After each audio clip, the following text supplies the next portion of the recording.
నా పేరు ప్రశాంతి. నేను గుంటూరు జిల్లా, మాది వట్టి చెరుకూరు. నేను శ్రీధర్ సీసీలో 2022 సెప్టెంబర్లో జాయిన్ అయ్యాను. నా సక్సెస్కి మెయిన్ రీజన్ ఎవరు అని అంటే మా తాతయ్య. ఆయన చిన్నప్పటి నుంచి కూడా he replaced my father and he supported me a lot. కానీ నా సక్సెస్ చూసే టైంకి ఆయన లేరు. ఎక్కడున్నా కానీ ఆయన నా సక్సెస్ చూసారని చెప్పి నా సక్సెస్ని చూస్తున్నారని నేను అనుకుంటున్నాను. మా అమ్మ వాళ్ళు కూడా చాలా కష్టపడి, మా అమ్మ చాలా కష్టపడి, చాలా మాటలని అనిపించుకొని ఏం లేని స్థితిలో కూడా మా అమ్మ నాకు హెల్ప్ చేసి, మా బాబాయ్ వాళ్ళు నన్ను విడిచిపెట్టకుండా నాకు ఈ సిచ్యువేషన్లో నేను ఉన్నానంటే వాళ్ళే కారణం.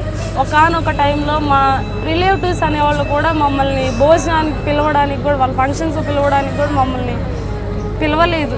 అన్నిటికీ చెక్ పెట్టాలి. శ్రీధర్ సార్ చెప్పేవాళ్ళు, వాళ్ళు ఎవరైతే కాదన్నారో వాళ్ళ దగ్గరికి మన సక్సెస్తోనే వాళ్ళకి సమాధానం చెప్పాలి అని మోటివేషన్గా తీసుకొని ఈరోజు నా సక్సెస్ని మీ అందరికీ ప్రజెంట్ చేయడానికి నాకు అవకాశం ఇచ్చిన శ్రీధర్స్ వాళ్ళందరికీ కూడా నాకు